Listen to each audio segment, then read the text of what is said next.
Hi, I hope you're having a great day. We want to continue our study in the Old Testament prophetic book of Hosea in this particular lesson. We've studied through chapter 1, which primarily was just a discussion of God's call for Hosea to marry Gomer and to have children. And of course, Hosea's marriage and family were going to be the visual aid, if you will, for the bigger thing that God is talking about through him, and that is, of course, the judgment that's impending for the northern kingdom of Israel, God's people, due to their sin. Starting here in chapter 2 and verse 2, that prophetic word of judgment against God's people begins in earnest. The last couple of verses of chapter 1 and the first verse of chapter 2 here, as we discussed last time, was a ray of hope into this dark situation. Just 2 or 3 verses there that held out hope that eventually, God would gather his people together once again and bless them. But that's a long way off for the Israelites at this particular time. The general form of the sayings here in chapter 2, especially in the first part, is that of the lawsuit or legal accusation. Often in the prophets, you've got kind of a courtroom scenes, if you will, and that's what we see here as well. A favorite and effective device of the prophets was to portray God as a prosecutor undertaking a court case against his law-breaking people.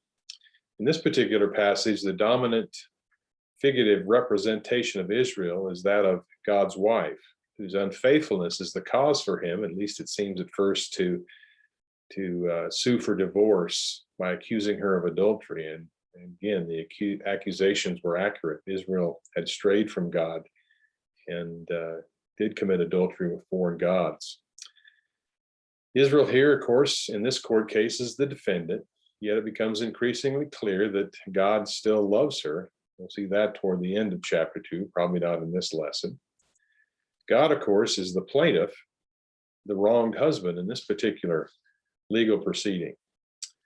But as we're going to see as well, God fills a lot of different roles here. Not only is he the plaintiff, but God is also the prosecuting attorney, the judge, the jury, and even the court officers who will carry out the court's judgment.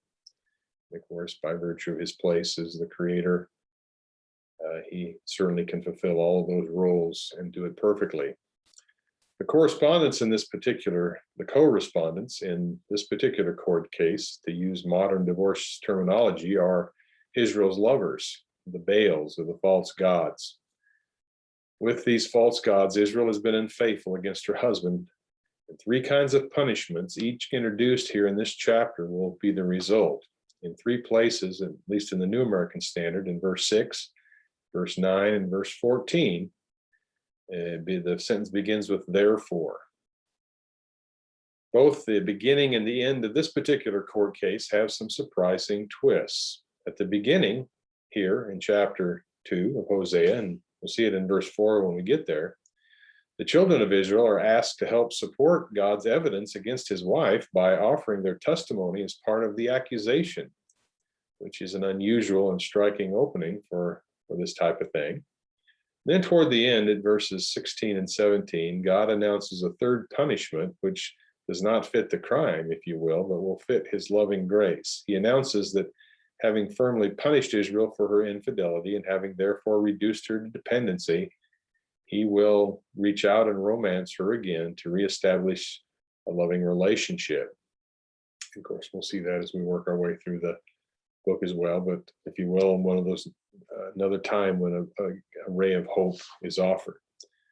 Throughout the chapter, the parallels are similar to the book of Ezekiel. In fact, later, if you on your own time, if you got some time to read Ezekiel chapter 16, you find a lot of similarities between that chapter and this particular chapter in Hosea. So God there in Ezekiel, again, telling the story of his people and how they spurned him, although God provided so well. All right, let's pick up in Hosea chapter 2 and verse 2. God, through the prophet, says, "Contend with your mother, contend, for she is not my wife, and I am not her husband. Let her put away her harlotry from her face and her adultery from between her breasts. So the court scene here opens with the aggrieved husband and father, God, speaking as plaintiff before the court, first addressing his own children. His remarks move from accusation to admonition. He asks the children to bring accusation against their mother in support of his own lawsuit against her. Of course, although the language is applicable to Gomer as Hosea's physical wife, it depicts a courtroom scene in which God, as the plaintiff, brings charges against the defendant, the people, the nation, if you will, of Israel. Individual Israelites, depicted here as the children, are commanded to bring charges against their mother nation, Israel. The physical immorality of Gomer pictures the spiritual idolatry of Israel. The bluntness and repetition of the imperative, the New American Standard says contend, or it's the idea of making an accusation. The bluntness and repetition of the imperative suggests the children are hostile witnesses. They're not wanting to testify against their mother. The individuals are not, they're part of the collective. The picture described is not that of good children voluntarily siding with their wrong father against their unfaithful mother. Here, in this particular metaphor, the children and the mother are one. This is more a trial for adultery than divorce. As the passage continues, it will be obvious that divorce is merely one of the punishments that the unfaithful Israel must endure, and is not the sole purpose of the lawsuit. The purpose of the legal action is both corrective and restorative. Ultimately, the plaintiff does not so much seek a divorce as a chastened wife. That's God's desire, although he will, again, eventually have to put her away. In the admonition of the last part of the verse here, the plaintiff wants his wife to take the first, the most basic step of reform, and that's to change her outward appearance. There in verse 2, again, put away the harlotry from your face and the adultery from between your breasts. Well, again, I guess change, if you will, the basic is to start with the outward appearance and then work on the inner appearance. Chapter 2, verse 3. God continues, or I will strip her naked and expose her as on the day when she was born. I also will make her like a wilderness, make her like a desert land, and slay her with thirst. So from accusation to admonition, the discourse now moves directly to a threat, a legal ultimatum. God's role is now that of judge, with power to carry out the foregone sentence of guilty. If Israel will not remove her outward signs of unfaithfulness, God will remove, metaphorically, her clothing, food, and water so that she dies exposed. It was, of course, the legal responsibility here under the Old Covenant for the husband to provide food, shelter, clothing, and marital rights for his wife. You see it in places like Exodus 21, verse 10. But Israel's unfaithfulness has violated the responsibility for the marital rights. Now even food and clothing will be taken away. And it's at these type of statements here in Hosea that the parallels with Ezekiel 16 are very, very strong. At birth, Israel was a helpless abandoned infant on whom God graciously bestowed his loving protection. That's the beginning of Ezekiel 16. They found her like a baby abandoned in the wilderness and nurtured her. Now, in Israel's maturity, she has forgotten his love and openly cheated on him.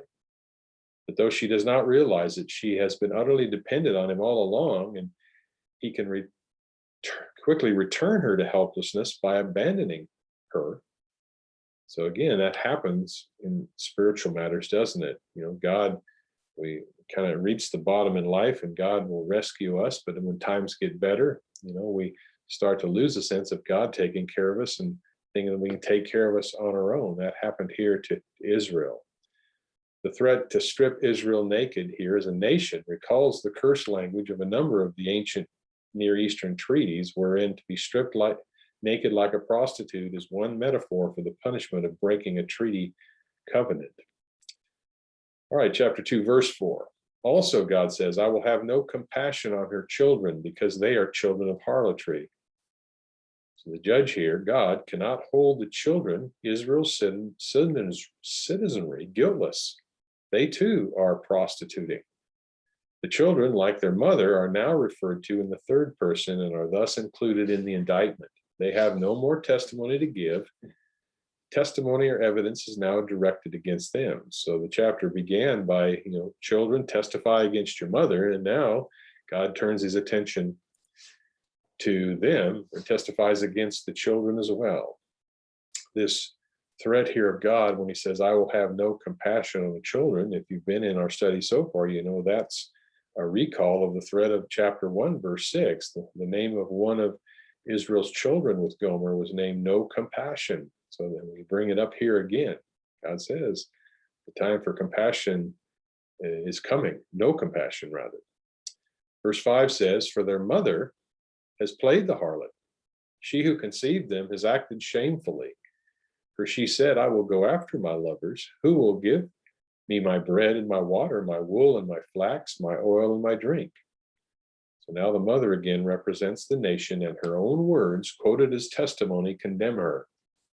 She determinedly chased her lovers rather than waiting for them to come to her as a prostitute normally would. You see that in places like Genesis 38 with Tamar and Judah, and then in Jeremiah chapter 3 and verse 2.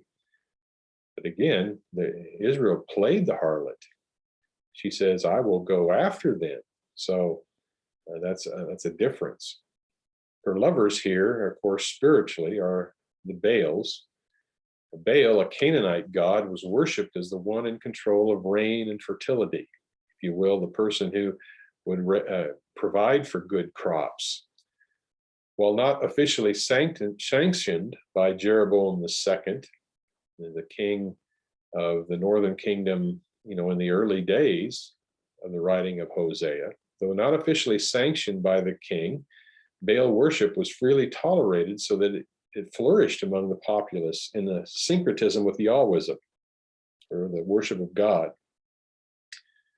Israel's calling the Baals lovers is a metaphor first attested in Hosea and otherwise only in Jeremiah and Ezekiel, where it also refers to rivals of God for Israel's allegiance. The metaphor shifts again to represent the wife/mother as the people of the nation whose agricultural bounty constitutes the prostitute's wages. The parallel terms employed include the main areas of life, right? Bread and water, wool and flax, oil and drink, all basic necessities in this particular time. And again, Israel, in the sense is, I've got to provide for myself, as if God had let them down, and that's not the case at all.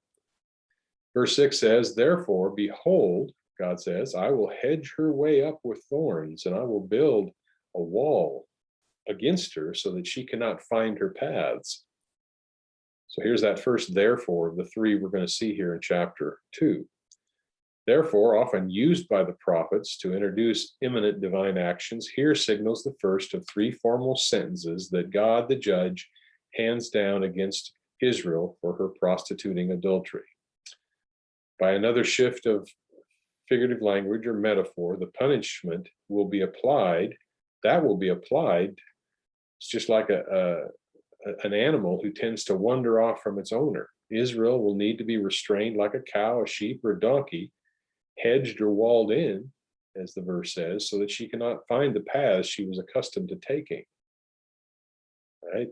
God says, I'll hedge up her way with thorns. Israel was chasing as a prostitute after her lovers. God says, I'm going to have to rein, I'm going to have to fence you in so that you can't take your familiar paths.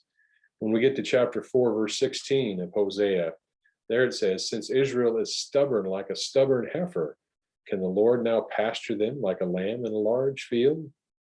It's like a young female cow finding a way to get out of the fences. Chapter 8 of Hosea, verse 9 says, for they have gone up to Assyria like a wild donkey all alone. Ephraim has hired her lovers. If you have time later, you can read Jeremiah 2, verses 23 and 20 to 25. Again, there, the Judah there is compared to a wild donkey in heat. In Deuteronomy 32, verse 15, speaks here of Jeshurun. It's another name for Israel. It says, but Jeshurun grew fat and kicked. You are grown fat, thick, and sleek. Then he forsook God who made him and scorned the rock of his salvation. So just like an animal wandering for greener pastures, Israel has taken off in search of other lovers. And here God says, I'm going to, the first punishment, I'm going to have to rein you in. I'm going to hedge you in, build fences to keep you home. Confinement might seem like a merciful punishment, but the real point here of the allegory is the prediction of a coming captivity and exile, the fate of a defeated and decimated nation. So this hedging in will ultimately be carried out by God as he takes the children into Assyrian captivity. Verse 7 says, she will pursue her lovers, but will not overtake them. And she will seek them, but will not find them. Then she will say, I will go back to my first husband, for it was better for me than now. Though determinedly seeking the Baals, the promiscuous wife Israel will be consistently thwarted. Only then will she realize that her only hope is truly in God. The Israelites, of course, on their own, felt no urgency to return to God as long as he blessed them with plenty. So he must deprive them severely. God kept providing for his people, and they gave the credit to their false gods. So God says, all right, I'm going to have to take away what I've been giving. Hopefully, Israel will be driven by their loneliness and misery back to him. With its quotation, and let me read Hosea 4, verse 30. And it'll be a while before we get to there, but Hosea 4:30 says, when you are in distress and all these things have come upon you in the latter days, or in the last days, you will return to the Lord your God and listen to him. So ultimately, as we've seen before, the restoration of Israel will be completely and fully done in the time of the Messiah, but it took a time of struggle for God's people to realize that. With its quotation of Israel's future attitude, verse 7 provides the first clear evidence in this passage that God's covenant lawsuit here will succeed not only in its proximate goal of punishment, but in its ultimate goal of reconciliation. So God's purposes here through this judgment is not necessarily to just end things for all time. God says, I'm working toward restoration. It won't come for the initial people here. That's what God desires. Verse 8 says, for she does not know that it was I who gave her the grain, the new wine and the oil, and lavished on her silver and gold, which they used for Baal. See the irony here? More evidence against the unfaithful wife of Israel here, as Israel is revealed. She's foolish, thoughtless, and forgetful. She forgets what her divine husband has provided her with and manages in her twisted reasoning to attribute God's provisions to the false gods. The forgetful wife Israel is attributing the plenteous harvest of the final years of Jeroboam II and his reign directly to the powers of the fertility god Baal. And what an ultimate slap in the face of God. God providing these things, lavishing gifts on Israel to have her turn around and give the credit to Baal. Again, Baal worship, already present during the earlier time of the judges, became established in Israel, the northern kingdom, when King Ahab married a woman named Jezebel, a Phoenician princess, who attempted to obliterate Israelite worship of the true God. We read the story of Elijah and his battles with Jezebel that took place in the northern kingdom of Israel. So it all kind of got started when Israel's king, in disobedience to God, married foreign wives. And again, Baal worship was added into the mix. God had generously bestowed true wealth on an undeserving nation as evidence of his grace, and the adulterous nation now, finding her lovers so much more attractive than God, had credited it to their account rather than his.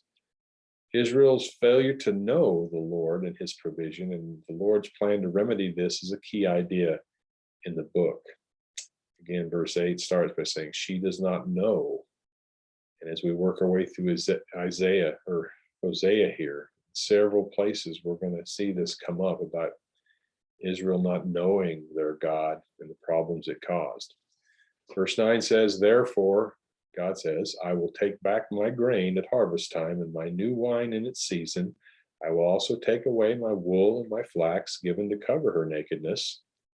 So here's the second judgment sentence, therefore, as it begins. It's characterized by reversals, beginning here, of course, and continuing through chapter 2 here, verse 13, with first person verbs expressing the judge's decisions. What Israel has done in abundance, God will be forced in judgment and in efforts to remediate the situation. God's going to be forced to take them away. Her relationship to her lovers, the Baals, will change from delight to shame. Her festivities will cease. Her arable lands will be overgrown. God gave these things, and what did Israel do? It sinned all the more. Now God will withdraw them. The Baal fertility cult is thereby exposed, for it cannot bring fertility or prevent infertility. Baal was worshipped as the fertility god, and by God taking away all these crops and things associated with that, Baal will be exposed for the false god that he is. Ancient Near Eastern marriage laws provided that an unfaithful wife could be cast out of the house by her husband without support. You can see it in places like the Code of Hammurabi at the time. This was Yahweh's, or God's, intent toward Israel. He was no longer obligated by the duty to feed and clothe his wife, because she had shown herself no longer worthy of decent treatment. Again, by today's standards, this seems so cruel, but in the days when it was going on, this was the normal way that adulterous wives were treated. Verse 10, God says, "Then I will uncover her lewdness in the sight of her lovers, and no one will rescue her out of my hand." Again, God here pledging to expose Israel's wickedness. The phrase is linked to being taken forcibly into captivity, and back in Ezekiel chapter 16. Let me read a section. We talked about the parallels between Hosea and Ezekiel 16. Let me read Ezekiel 16, verses 37 through 40. God says, "Therefore, behold, I will gather all your lovers with whom you took pleasure, even all those whom you loved and all those whom you hated. I will gather them against you from every direction and expose your nakedness to them, so that they may see all your nakedness. Thus I will judge you like the women who commit adultery or shed blood are judged, and I will bring on you the blood of wrath and jealousy. I will also give you into the hands of your lovers, and they will tear down your shrines, demolish your high places, strip you of your clothing, take away your jewels, and will leave you naked and bare. They will incite a crowd against you, and they will stone you and cut you to pieces with their swords." Again, ultimately, God here saying, "I will uncover your lewdness in the sight of your lovers." It's Israel's lovers who are going to turn against them. These false gods of the nations they were serving and worshiping, like the false gods of the Assyrians. It will be the Assyrians in these countries worshiping gods that will turn against them and take them into captivity. Israel will get no protection from her former lovers who have no ability to help her, she will now learn. The lovers can only stand and gawk at her. Intervention against God, of course, is ultimately impossible. And history records that often when a country was taken into captivity, the people who survived the attack on the city were led away back to captivity, and they were stripped of their clothing and paraded before others. Verse 11, God says, "I will also put an end to all her gaiety, her feasts, her new moons, her Sabbaths, and her festal assemblies." So now the metaphor shifts to the festivals of Israel. They ultimately, of course, the first were a source of Israel's rejoicing, basic to the nation's sense of identity in the prosperous days. But that's going to change. The use of the feminine singular possessive suffix here with each of the nouns, when it says her feasts, her gaiety, her new moons, her Sabbaths, perhaps it's used here to stress the fact that these things had become Israel's and God had nothing to do with them. Though these holidays were in their origin legitimate, again, right? God had instituted many of these things under the old covenant. They had been turned by Israel into days of Baal. We'll see that phrase in verse 13. And again, Israel mixing in foreign gods with the worship of God. Accordingly, God announces he will destroy the covenant calendar he himself had revealed. What could interrupt such traditions? Well, the end of the nation as a sovereign state off its land and its bondage. When they were taken into captivity, Israel wasn't given the permission to have their festivals and feast days. Ever since the Exodus from Egypt, Israel had intermingled the worship of the Lord with the worship of false gods. This isn't a new problem in Israel. You know your Bible history as far back as Joshua chapter 24, verse 14. Joshua, and following Moses, had led the people into the promised land initially. Well, even at that time, notice what Joshua says in chapter 24, verse 14. Now, therefore, and here Joshua's preparing to die. The people, it says, now therefore fear the Lord and serve him in sincerity and truth, and put away the gods which your fathers served beyond the river and in Egypt, and serve the Lord. So even then, they brought along some gods from Egypt. We see it referenced in Amos chapter 5, verses 21 through 27. Amos, of course, a prophet to the northern kingdom as well, and he repeats what we're seeing here in Hosea 2:11 about God putting an end to these feasts and festivals and new moons that they survived or they served. Notice Amos 5, starting in verse 21. God says, I hate your festivals, nor do I delight in your solemn assemblies. Even though you offer up to me burnt offerings and your grain offerings, I will not accept them, and I will not even look at the peace offerings of your fatlings. Take away from me the noise of your songs. I will not even listen to the sound of your harps, but let justice roll down like waters and righteousness like an ever-flowing stream. Do you present me with sacrifices and grain offerings? Or did you rather present me with sacrifices and grain offerings in the wilderness for 40 years? O house of Israel, you also carried along Sekuth, your king, and Kayun, your images, the stars of your gods, which you made for yourselves. So God, looking back through him, is saying, I knew what was going on in those days. I've had enough of it. Hosea 2, verse 12. Let's continue on, a couple more verses. God says, I will destroy her vines and her fig trees, of which she said, these are my wages, which my lovers have given me. And I will make them a forest, and the beasts of the field will devour them. So verse 12 here follows logically on verse 11, inasmuch as figs and grapes, in the form of wine, figured prominently as festival food. These crops were often grown together and harvested about the same time in the early fall prior to the Feast of Tabernacles. Without wine and figs, there really could be neither festivals nor prosperity of the kind enjoyed, again, earlier in Israel's time. A prostitute's fee, of course, could not pay a vow at a temple, the money being earned from a detestable practice, Deuteronomy 23, verse 18. The verse thus implies that the produce from the vines and the fig trees was tainted wealth because it came via the generosity of the Baals, at least as Israel saw it, and thus it was a result of prostitution. Again, Israel taking what God had provided and saying, this is what my lovers have given me in payment. God says, I'm going to take it away. Verse 13, I will punish her for the days of the Baals, when she used to offer sacrifice to them and adorn herself with her earrings and jewelry and follow her lovers, so that she forgot me, declares the Lord. Now we come back to the metaphor of the promiscuous prostitute, bedecked for seduction, chasing after her lovers, her stubborn attitude, a compliment to her behavior. Bottom line is, God says, Israel forgot me. That's the essence of the indictment here. How can she remain his wife if she does not even remember that she's married to him? Chapter 4 and verse 6 and chapter 13, verses 4 through 6, to forget functions as a precise opposite, again, of the covenantally important verb to know, right? We're going to see that over and over again.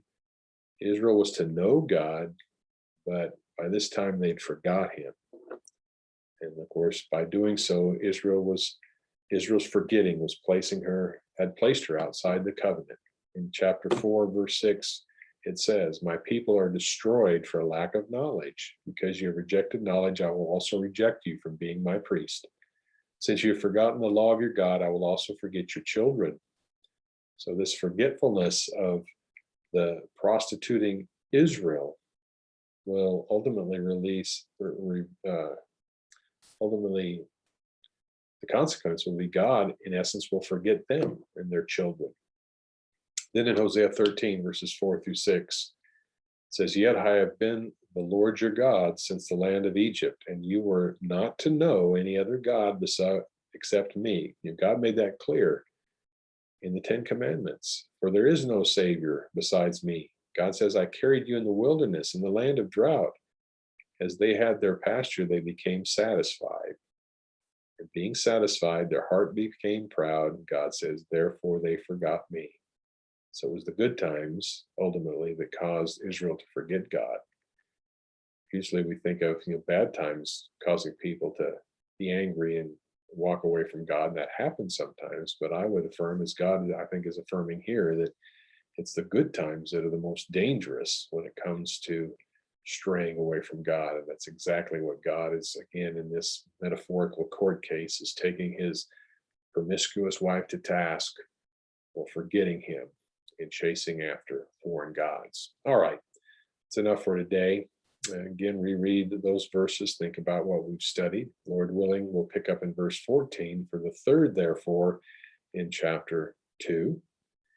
This one's going to be a bit different, though. As we said in the beginning, this punishment, if you will, has a ray of hope in the fact that God promises a time, ultimate time of coming redemption. And Lord willing, we'll look at that and talk more closely about that then. God bless. Have a great weekend.